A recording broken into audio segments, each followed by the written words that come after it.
အားလုံးပဲမင်္ဂလာပါခင်ဗျာ Midnight Tales MM Channel ကနေကြိုဆိုလိုက်ပါရစေကျွန်တော်ဒီနေ့တင်ဆက်ပေးခြင်းတဲ့ဇာတ်လမ်းလေးကတော့တတ်နိုင်နေမကျွတ်လွတ်သေးသောဝိညာဉ်များဆိုရင်ဇာတ်လမ်းလေးပဲဖြစ်ပါလေဇာတ်လမ်းလေးမစတင်ခင်မှာကျွန်တော်ရဲ့ channel လေးကို subscribe လုပ်ပေးခဲ့ကြပါအောင်ဗျာကဲဇာတ်လမ်းလေးစလိုက်ရအောင်ဗျာတတ်နိုင်တဲ့ရောက်ရန်ကုန်မြို့ရဲ့စူညံမှုတွေကနေဝေးရာရှမ်းပြည်ဘက်ကမြို့လေးကမြို့ရဲ့အစွန်မှာရှိတဲ့အင်ကြီးကအိမ်ကိုရောက်လာခဲ့ပါတယ်ဒီအိမ်ဟာသူတခါမှမမြင်ဘူးတဲ့သူ့ရဲ့ဦးလေးတော်စာသူကတေတန်းစာနဲ့အမွေပေးခဲ့တဲ့အိမ်ကြီးပါအိမ်ကြီးကတောင်ကုန်းမိမိပေါ်မှာတည်ရှိပြီးပတ်လည်မှာထင်းရှူးပင်တွေဝိုင်းရံထားပါတယ်ရှေးဟောင်းဗြိတိရှားခေတ်လက်ရာထစ်လို့ကြည်ရတာခံညားပေမဲ့တစ်ဖက်မှာလည်းမိုင်ပြသိမ်မင်းလိုအေးစိမ်လုံးညိပါတယ်ဒီအိမ်ကြီးထဲမှာမင်းတယောက်တည်းနေရဲပါမလားတတ်နိုင်အိမ်တော့လာပေးတဲ့မြို့ကန်လူကြီးကစိုးရိမ်တကြီးမေးပါတယ်တတ်နိုင်ကတော့ရဲရဲမောမောနဲ့ပဲကျွန်တော်ကတရေမကြောက်တတ်ပါဘူးဦးလေးရလို့ပြန်ဖြေလိုက်ပါတယ်ပထမဆုံးညရဲ့ထူးဆန်းမှုည7 နာရီတတ်နိုင်အိတ်ခဲထဲမှာစာဖတ်နေတော့အိမ်အောက်ထက်ကနေ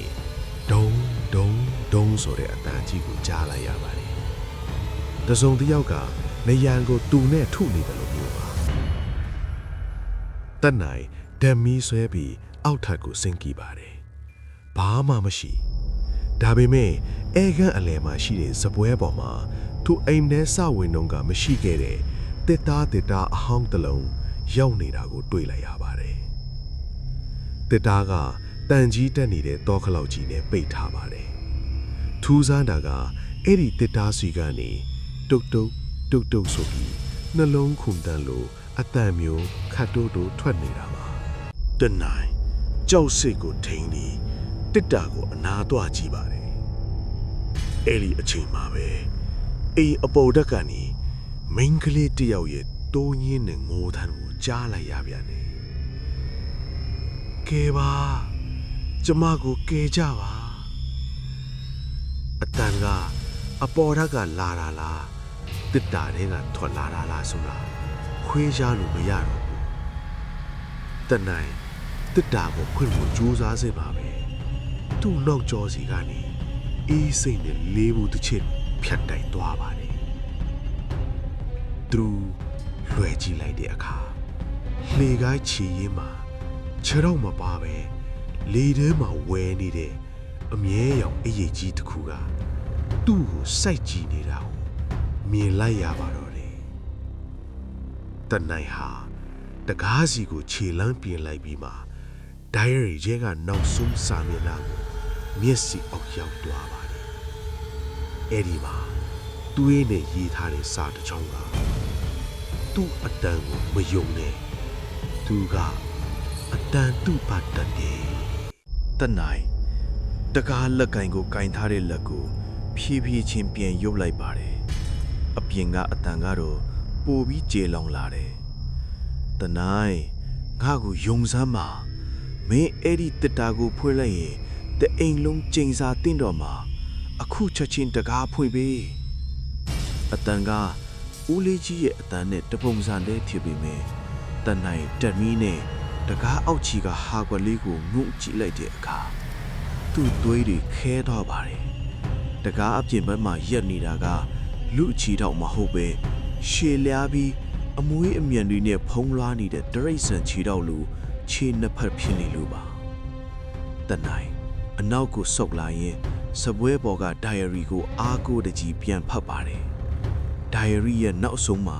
အမျိုးသမီးကလမ်းညွှန်ချက်တစ်ခုပေးထားပါတယ်သူ့ကိုအိမ်ထဲဝင်ခွင့်မပေးနဲ့သူကဒီအိမ်ရဲ့ပိုင်ရှင်အစ်စ်မဟုတ်ဘူးငါရဲ့စပင်တွေကိုမီးရှို့လိုက်ရင်ဒီချုံတောင်မှုတွေဖြတ်ပြားသွားလိမ့်မယ်အဲ့ဒီအချိန်မှာပဲဝုန်းကနေအတန်ကြီးနဲ့အတူအဲ့ခန့်ပြတင်းပေါင်မှန်တွေအားလုံးတပြိုင်နက်ကွဲအပ်သွားပါတယ်ဤစိမ့်တဲ့လေပြင်းတွေအိမ်ထဲကိုဝှေ့ရမ်းဝင်လာပြီးတက်နိုင်လက်ခဲကဓာတ်မီးငိမ့်သွားပါတယ်အမောင်အတိကျသွားတဲ့ကြားထဲမှာအနီရောင်မွယ်လုံးတစုံက သူ့ရှိတဲထဲမှာပေါ်လာပါတယ်မင်းကတိတ်ကိုတီးချင်စိတ်ပြင်းပြတာပဲတတ်နိုင်အဲ့ဒီအတန်ကခုနကဦးလေးကြီးရဲ့အတန်မဟုတ်တော့ပဲအိုမင်းရင်ရော်နေတဲ့မိစာတစ်ခေါင်ရဲ့အတန်မျိုးပါအမဲရောင်အရေးကြီးကတတ်နိုင်ရဲ့လေပင်ကိုလှမ်းဖမ်းလိုက်တယ်အသက်လွတ်ွယ်တတ်နိုင်အသက်ရှူရကြက်လာပါတယ်သူလက်အစုံနဲ့စပွဲပေါ်ကိုစမ်းတဝါဝါရှာရင်တစ်တာတဲကစပင်ထုတ်လေးနဲ့မိချစ်ကိုမိသွားပါတယ်မလုံနဲ့အရေးကြီးကကြောက်လန့်တကြားအိုးဟစ်လိုက်တယ်တတ်နိုင်မိချစ်ကိုအတင်းချစ်လိုက်တယ်တောက်ခနေထွက်လာတဲ့မီးတောက်လေးကိုစပင်ထုတ်ပေါ်တင်လိုက်တဲ့အခါ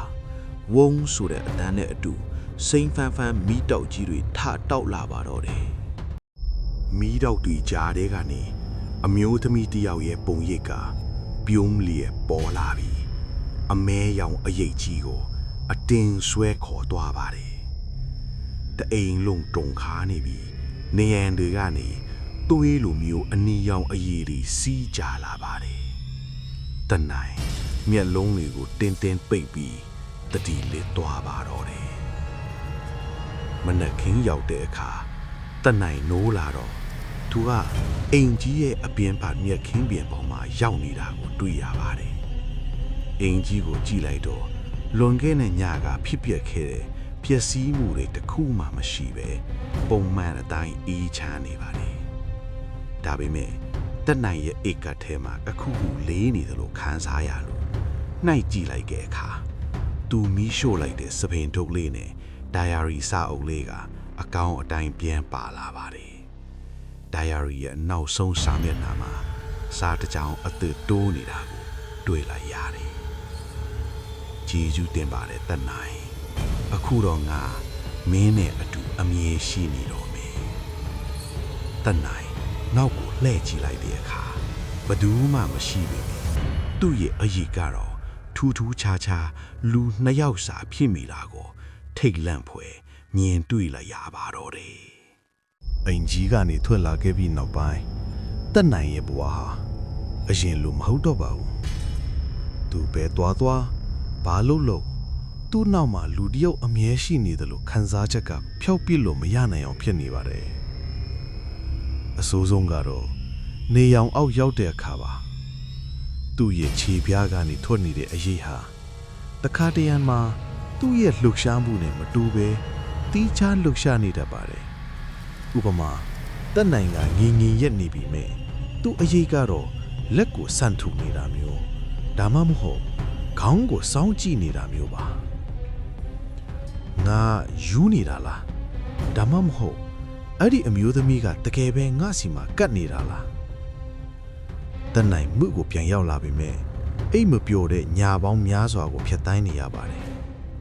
တညမှာတော့သူမှန်တဲ့ကိုကြီးလိုက်တဲ့အခါ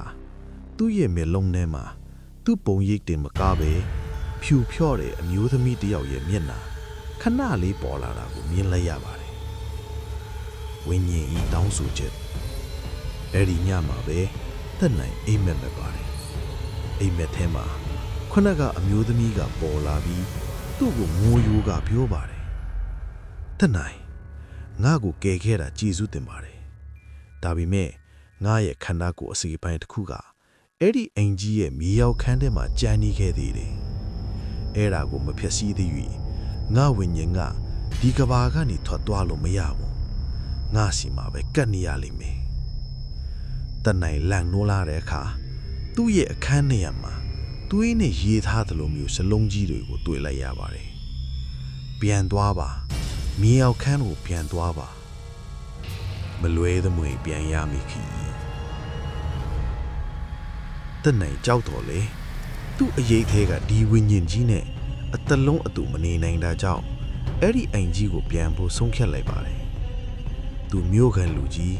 ဦးလေးကြီးစီကိုအရင်ဆုံးသွားပြီးအမှန်တရားကိုမေးဖို့ကြိုးစားပါတယ်ဒါပေမဲ့ဦးလေးကြီးရဲ့အိမ်ကိုရောက်တဲ့အခါအိမ်ကချိတ်ပိတ်ထားပြီးလူသူကင်းမဲ့နေတာကိုတွေ့ရပါတယ်ဘေးအိမ်ကလူကိုမေးကြည့်တော့သူကြားလိုက်ရတဲ့စကားကြောင့်ကြောချမ်းသွားပါတယ်။အော်ဥပါတင်လားသူကလွန်ခဲ့တဲ့တစ်ပတ်တင် အိမ်ပေါ်မှာလေပင်ကျွေးဆွဲပြီးတည်သွားပြီလေမင်းကိုဘသူကလာတော့ပေးတာလေတန်နိုင်ရဲ့လက်ထဲကအိမ်တော့ကြီးဟာယုပတိရဲ့အေးစိမ်သွားပါတယ်သူညနေကစကားပြောခဲ့တဲ့သူကလူမဟုတ်ဖဲတေပြီးသားဝိညာဉ်တခုဖြစ်နေခဲ့တာပါတန်နိုင်ဟာတုံရီနေတဲ့လက်တွေနဲ့အိမ်ကြီးရဲ့တကားမီကိုတွန်းဖွင့်လိုက်ပါတယ်အိမ်ထဲကလေတူကအရင်ညတဲ့ပို့ပြီးလေးလောင်ပုတ်စော်နှံ့နေတယ်လို့ပါပဲတန်နိုင်ရဲ့ခြေလမ်းတိုင်းမှာသူနောက်ကအရေးကပို့ပြီးထင်ရှားလာပါတယ်အခုဆိုရင်အရေးဟာအမျိုးသမီးပုံတရံတစ်ဖြစ်တန်နိုင်နဲ့တီးခြားစီခွဲထွက်နေတယ်လို့မျိုးလှုပ်ရှားနေပါပြီသူဟာမီးပိုးကြောင့်ပြီးကဖုန်တက်နေတဲ့မီးအောက်ခန်းတကားကိုရှာတွေ့ခဲ့ပါတယ်မီးအောက်ခန်းလေကားတွေကဟောင်းနှွင်းနေပြီးနင်းလိုက်တိုင်းကျွီးနဲ့မြည်နေတာဟာတိတ်ဆိတ်တဲ့ညမှာတေမင်းရဲ့ခေါ်တန်းလိုပါတွေမီးအောက်ခန်းထဲကိုရောက်တဲ့အခါအလွန်အေးစိမ့်တဲ့အေးဓာတ်ကတက်နိုင်ကိုစီးကျူပါတယ်ဓမီရောင်နဲ့လိုက်ထူးကြည့်လိုက်တော့မီးအောက်ခန်းရဲ့အစွန်ဆုံးနေရာမှာအင်္ဂတီတွေကတခြားနေရာနဲ့ပိုပြီးအသစ်ထီနေရာကိုတတိထားမိလိုက်ပါတယ်ဒီနောက်မှာလားတန်နိုင်တူလေးမိလိုက်ပါတယ်သူဘေးကအရေးကခေါင်းညင်အားကုန်တုံကလှုပ်ရှားသွားပါတယ်တန်နိုင်ဟာအနီးနားကပေါက်တူးဟောင်းတစ်ချောင်းကိုကောက်ကင်ပြီးအဲ့ဒီနေရာကိုအားကုန်တုံကစာတင်ထူးနေပါတော့တယ်ဒုံကြောက်နေရင်ကွဲအပ်သွားတဲ့အခါအထဲကနေထွက်လာတဲ့အနံ့ကတက်နိုင်ကိုအန်ချင်စိတ်ပေါက်စေပါတယ်အဲ့ဒီနေရာကကန်းလေးထဲမှာမတ်တရလျက်ထအနေထားနဲ့အမျိုးသမီးတူရဲ့ရုပ်လောင်းကစားရီနဲ့နေပြီးထက်သွင်းခံထားရတာပါသူမရဲ့မျက်နှာကကြောက်လန့်တကြားအော်ဟစ်ရဲ့ပုံစံအတိုင်းမျက်လုံးတွေပြောင်းနေပါတယ်နောက်ဆုံးတော့မင်းရှားတွေ့ပါဦးပေါ့အတန်းလာရာကိုလှည့်ကြည့်လိုက်တော့မီးအောက်ခန်းအပေါက်ဝါမှာဦးလေးကြီးဥပါဒံရက်နေပါတယ်ဒါပေမဲ့သူ့ပုံစံကလူမဟုတ်တော့ပဲမျက်လုံးတွေကနီးရဲပြီးကိုယ်ခန္ဓာကလေလဲမှာတုံ့ရှိနေပါတယ်ဒီမိမကငါရဲ့ထာဝရအသက်အတွက်လိုအပ်တဲ့ရစ်စကောင်းပဲမင်းကသူ့ကိုလွတ်ပေးဖို့ကြိုးစားနေတာလားဥပါဒင်းရဲ့ဝိညာဉ်ကတတ်နိုင်စီကိုလေဟုန်စီးပြီးပြေးဝင်လာပါတယ်တတ်နိုင်ပေါက်တူးနဲ့လွှဲရိုက်ပေမဲ့ဝိညာဉ်ဆိုတော့ဘာမှမဖြစ်ပဲတတ်နိုင်ပဲလွင့်စစ်သွားပါတယ်အဲ့ဒီအချိန်မှာပဲတတ်နိုင်ရဲ့အရေးထဲကအမျိုးသမီးဝိညာဉ်ကအပြင်ကိုဝုန်းကနေထွက်လာပြီးဥပါဒင်းကိုအတင်းလုံးထွေတတ်တည်လိုက်ပါတယ်ဝိညာဉ်နှစ်ခုရဲ့တိုက်ပွဲကြောင့်မီးအောက်ခန်းတစ်ခုလုံးတုံခါနေပြီးအမဲဆောင်အခိုးအငွေတွေပြည့်ညက်သွားပါတယ်တနိုင်တိလိုက်ပါတယ်ဒီဝိညာဉ်နှစ်ခုလုံးကိုခြုံငီးစေဖို့ဆိုရင်အလောင်းကိုမီးရှို့မှရတော့မယ်ဆိုတာကိုပါသူဟာအနားမှာရှိတဲ့ရေနံရှိပလင်းဟောင်းကိုအလောင်းပေါ်လောင်းချလိုက်ပြီးမိကျစ်ကိုချစ်လိုက်ပါတယ်မလုံးနဲ့ငါရဲ့အစီအစဉ်တွေပြက်ကုန်လိမ့်မယ်ဥပတင်ဟာအော်ဟစ်ပြီးတက်နိုင်စီကိုအတင်းလာပါတယ်ဒါပေမဲ့အမျိုးသမီးဝိညာဉ်ကဥပတင်ကိုနောက်ကနေတင်းတင်းကြပ်ကြပ်ဖတ်ထားလိုက်ပါတယ်သူမကတက်နိုင်ကိုကြည့်ပြီးမျက်ရည်တွေကြားကပြုံးပြလိုက်ပါတယ်ငါနဲ့သူပါတခါတည်းတေးပါစေတော့မီးရှို့လိုက်ပါတက်နိုင်ဝုန်းမီးထောက်ကြီးတွေကမြေအောက်ခန်းထဲမှာအရှိန်ဟုန်နဲ့တောက်လောင်သွားပါတယ်ဝိညာဉ်နှစ်ခုလုံးရဲ့အော်ဟစ်တန်တွေဟာမီးထောက်ထဲမှာတဖြည်းဖြည်းတုံးညင်းသွားပြီးပျောက်ကွယ်သွားပါတော့တယ်နီကုံတက်နိုင်ဟာမီးတောက်တွေဂျားကနေအပြင်ကိုအတင်းယုံထွက်လာခဲ့ပါတယ်အင်ကြီးတစ်လုံးလုံးဟာမီးလောင်ကျွမ်းပြီးပြားကျသွားခဲ့ပါပြီ နေမင်းကြီးထွက်လာတဲ့အခါမှာတော့တက်နိုင်ရဲ့ခြေပြားကအရေးကိုသူပြန်ကြည့်လိုက်ပါတယ်အခုတော့သူ့ရဲ့အရေးဟာပုံမှန်အတိုင်းလူတစ်ယောက်စာပဲရှိတော့ပါတော့တယ်သူ့ရင်ထဲမှာလည်းလေးလံနေတဲ့ခံစားချက်ကြီးမရှိတော့ပဲပေါ့ပါသွားပါတယ်ဒါပေမဲ့သူမြို့ကိုပြန်ရောက်ပြီးမှန်ရှင်းမှရက်လိုက်တဲ့အခါ